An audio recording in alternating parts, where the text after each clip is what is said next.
কখনো কখনো রাগ হাসির থেকেও স্পেশাল হয়, কারণ হাসি তো সবার জন্য হয়, কিন্তু রাগ শুধুমাত্র স্পেশাল মানুষের ওপর করা যায়। কেউ খুব ব্যস্ত নয়, কেবল তুমি তেমন গুরুত্বপূর্ণ নও।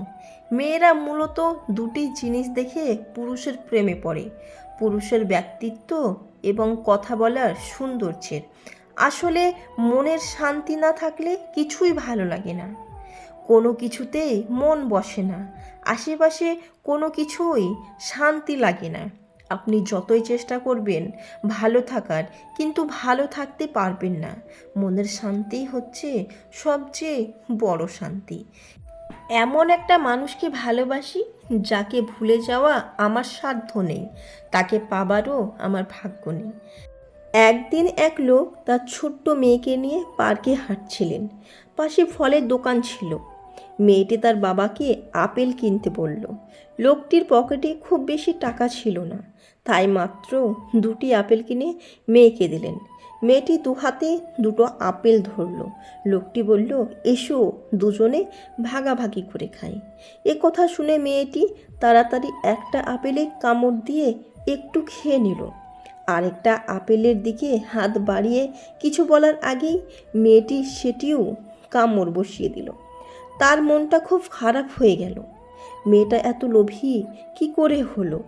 তাহলে সন্তানকে কি সঠিক শিক্ষা দিতে পারছেন না? লোকাচার, ভদ্রতা। মুখ থেকে হাসি মুছে গেল। তিনি চিন্তায় ডুবে গেলেন। এ সময় হঠাৎ তার মেয়ে ডান হাতের আপেলটা বাবার দিকে বাড়িয়ে দিল। বলল, বাবা তুমি এটা খাও, এটা অনেক বেশি টেস্টি। লোকটা ভাষা হারিয়ে ফেলল। কোনো বিষয়ে দ্রুত কোনো কিছুর বিচার করতে নেই, বা দ্রুত কোনো সিদ্ধান্তে পৌঁছতে নেই। ভালোভাবে বোঝার জন্য হলেও একটু সময় নেওয়া উচিত। এমনও তো হতে পারে যাকে ভুল বুঝে বসে আছি, তার ভেতরে আমারই জন্য ভিন্ন কোনো ভালোবাসা কাজ করছে। আমার ভুল হলে আমাকে ধরিয়ে দাও, অন্যকে শোনানোর প্রয়োজন নেই। কেননা সংশোধন করলে আমি করব, অন্য কেউ নয়। সময় থাকতে যারা পরিশ্রমের ঘাম ঝরায় না, ভবিষ্যতে তারা চোখের জল ঝরায়।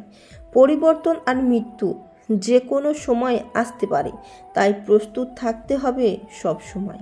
ভালো মানুষের একটা বদ অভ্যাস, সবাইকে নিজের মতো ভাবা। বৃষ্টি শুধু আকাশ থেকেই ঝরে না, প্রতি রাতে কারো না কারো চোখ থেকেও ঝরে। মানুষ তখনই তোমার অতীত টেনে নিয়ে আসে যখন তোমার বর্তমান সহ্য করতে পারে না। জীবন নিয়ে বেশি ভাবলে ভালো থাকাটাই নষ্ট হয়ে যায়। তাই যা হচ্ছে তা হতে দাও, যতটা পারো জীবনকে উপভোগ করে আনন্দে বাঁচো। সৎ এবং মহৎ লোকদের সমালোচনা করা খুব সহজ, কিন্তু তাদের মতো হওয়াটা অনেক কঠিন। মিথ্যের সাম্রাজ্যে অপবাদ না পেয়ে তুমি সত্যের দাবিদার হবে কি করে? সমাজ তোমাকে মন্দ না বললে তুমি সত্যবাদী নও। ক্ষমতা, পদ, যৌবন সব কিছুরই এক্সপায়ার ডেট আছে, তাই অহংকার না করে বিনম্র থাকুন। ভালোবাসার মায়া জিনিসটা বড্ড বেহায়া।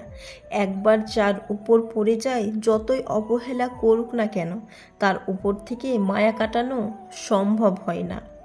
একটা ছেলে সাধারণত কখনো কাঁদে না। তাকে যত মারো, যত বকো, তাও সে কাঁদে না।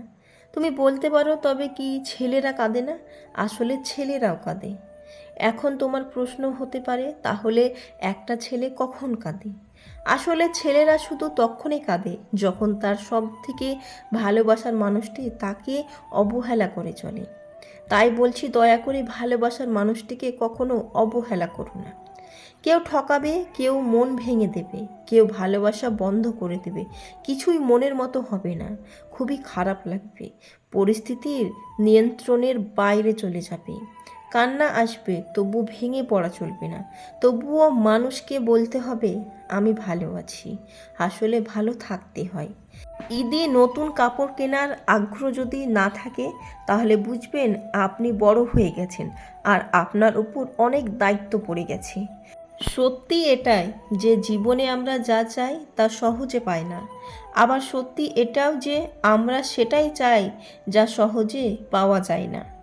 অর্থ উপার্জনের জন্য শিক্ষিত হতে হয় না, শিক্ষিত হতে হয় নিজের ব্যক্তিত্ব গঠনের জন্য। সব কিছুর সাথে আপোষ করা যায়, কিন্তু প্রশ্ন যখন নিজের আত্মসম্মানের, তখন আর আপোষ করা যায় না। জীবনের শেষ বলে কিছুই হয় না। আমরা যেটাকে বা যেই পরিস্থিতিকে শেষ বলে ভেবে নিই, সেটাই নতুন এক অধ্যায়ের সূচনা ঘটায়।